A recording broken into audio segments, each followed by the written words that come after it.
So it should be said that while obviously 34 points is 34 points, 7 of those came from a defensive effort. And Marlon Humphrey had himself a day. His first pick six. He's having an all-pro season.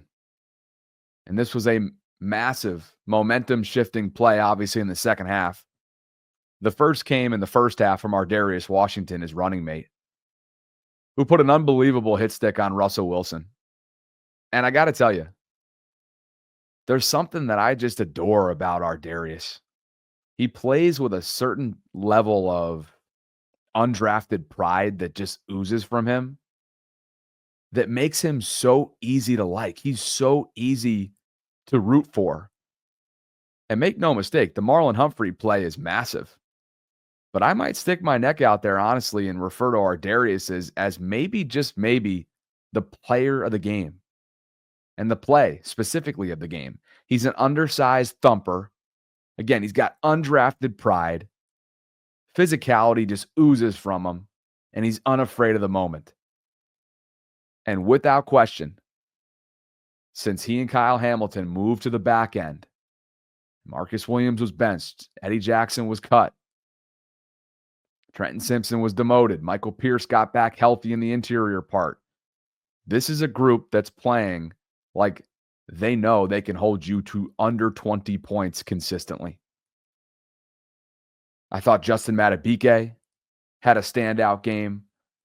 The box score certainly suggests that. 7 total tackles, 4 of which were solo, a half sack, 2 tackles for loss, and a quarterback hit. Kyle Hamilton and Roquan Smith led the way, by the way, with tackles with 10 and 8 respectively total, 5 of which were solo for each of them. Big Mike Pierce got a sack for a 10-yard loss at one point. Marlins 6 picks now lead the AFC.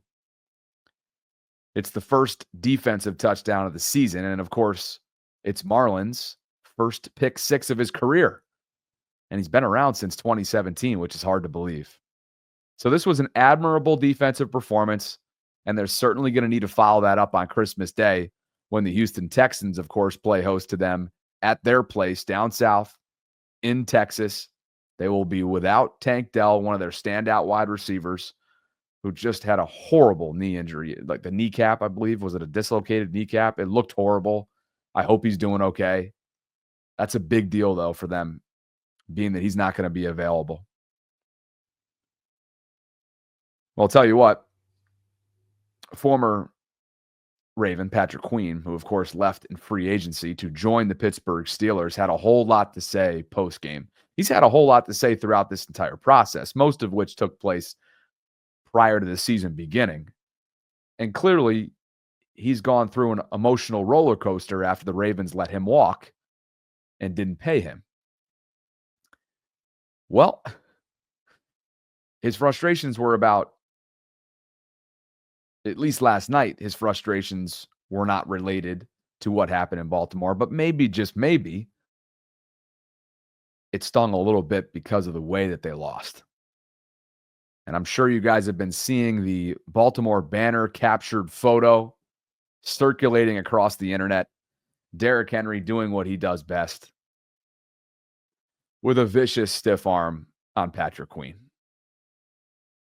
Now, PQ, courtesy of @ASaunders_PGH on X, had this to say post-game once last night finished up. Take a step back. You can only take a step forward. And you can't even be complacent. You can't even stay in the same spot. You gotta get better. And that's simple. So, like I said earlier, we all gotta take a moment, look in the mirror, and get better. Whatever standpoint that is of the game. Everybody's got to do their job, do it at a high level, and trust each other to make the plays that we're supposed to make. We're supposed to get in a certain position. We got to get in a certain position. It's that simple. Like, there's no excuse for us not to be doing our jobs at a high level and all the guys on this team. I don't even think I was trying to be smart. I think I was just trying to make a play for it and just not trusting the teammates. So like I said, like games this late in the year, you got to be on one stream. You got to be on one accord. Everybody got to be doing their job at a high level. If teams doing our job at a high level, then shit gonna get ugly real quick with the teams that's coming up. So reinforce that that's what needs to be done. Like everybody got to be held accountable. We all got to do our job, starting with me, starting with the D-line, starting with the linebacker, starting with the back seven. Like we all got to be on one string. It can't be on one person. It can't be 10 people. It can't be 9 people. It got to be all 11 on the same string. If the offense turns over, we got to go get that shit back. It's on us to help this team win. So it's that simple. It's not even a Baltimore fact. It's just the fact, like, it's just sloppy football. I love the game too much for the shit that happened today to just fly by and pass. Like, it's just simple stuff that shouldn't be happening. So whatever we got to do coming this week, we got to do it. And it's no looking back. It's only moving forward. Not exactly the best audio there captured, but I did transcribe it for you here. Quote, we've got to take a long look in the mirror and get better. If you're supposed to be in a certain position, you've got to be in a certain position. It's that simple. There's no excuse for us to not be doing our job at a high level. If we ain't doing our jobs at a high level, then shit's going to get ugly real quick with the team that's coming up. Teams, plural. And that is Kansas City and Cincinnati. It's not even Baltimore. It's just sloppy football, downplaying what the Ravens did in a sense. I love the game too much for the shit that happened today to fly by. A very frustrated Patrick Queen catching up with local media after last night. And again, after not only finding himself on the wrong end of this photograph that you see on the screen, courtesy of Baltimore Banner, but also in part responsible for what the Ravens did on the ground. 220 yards to be exact, 162 of which came from the King, and they gashed the Steelers. And by the way, this is a Steelers run defense that's typically stout, and certainly was stout the first time these two teams played in Week 11. But I think it speaks to how unrelenting Derrick Henry is as a physical specimen and how much this offensive line showed up and showed out. But I know this fan base, if there's one thing for sure, this fan base spoke this image into existence. Did you not? This is what you guys wanted. And Christmas came early for you, didn't it? I think Kyle Van Noy would probably agree. Look at Chuck Smith. Looking real clean post-game, by the way, a.k.a. Dr. Rush, Ravens outside linebackers coach and a pass rush specialist.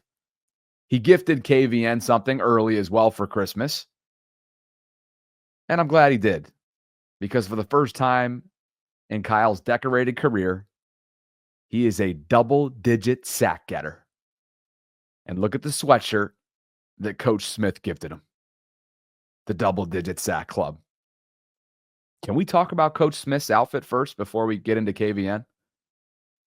Because that man's looking clean. Corduroy-type pants. They look like dress pants, but they cut off before you can see the bottom of them. Maybe they're like the capri-type dress pants. In any event, they're real clean looking. The jacket, which is over the turtleneck, and it's a white turtleneck. And the hat, of course, just makes this entire outfit. Chuck Smith, ladies and gentlemen. That is a winter outfit for the ages. And that is somebody that looks like he wants to smoke a cigar. And I'd like to smoke a cigar with him. If he's not a cigar guy, let's go have an old fashioned together. I would love to pick your brain in terms of how you have transformed this group over the last couple of years. We know how dominant they were last year. They led the NFL in sacks, led the NFL in points allowed, led the NFL in takeaways. And now this year, they're a top 5 group in sacks. And you lose Jadeveon Clowney. Adafe always having a career season. Kyle Van Noy is at 10.5 sacks right now. And that should be the story. Every championship caliber team, man, DNA-wise, needs a guy like Kyle Van Noy. Ray Lewis got it all started yesterday on X, putting up one of his classic photos, wrecking the Pittsburgh Steelers with the caption, hunting season. And who followed suit? KVN. Look at this photo captured by the Ravens department. Kyle finished with 5 total tackles, 2 of which were solo, a sack and a half, a tackle for loss. And this is one of his 3 quarterback hits. What a fantastic photo. Russell Wilson is airborne, KVN with perfect technique. Highly recommend checking out his podcast with Gerald McCoy on Yahoo Sports. They have been talking about this for a minute now, that 10 was within reach. And for the first time again in his career, the double-digit mark has been hit. He is 33 years old. He has resurrected his career in Baltimore. And how about 19 and a half sacks in 28 games played as a Raven thus far? Eric DeCosta, take a bow. They took a chance on him. He was on the couch, as he so often puts it, early last year prior to the London game. And from that point forward, he and Jadeveon Clowney were a force last year. Jadeveon leaves in free agency to Carolina. KVN gets a multi-year deal, and certainly proving the Ravens right in just about every capacity. This is a team-friendly guy, a locker room guy, a presence, and obviously somebody who has helped bolster their outside linebackers room. Congratulations to 53. What a feat. Well, I look forward to tracking down this specific audio from sideline reporter Aaron Andrews yesterday, but I thought our guy Jason Smith from Huddle It Up Films summarized it well. And that was what she had to say about Roquan Smith. She mentioned that Roquan complimented Kyle Hamilton, as pretty much everyone's been doing, and said that he takes pressure off of him. He also said he had to communicate behind him to the secondary before Kyle took over. And Jason's like, wow, Marcus. Just wow.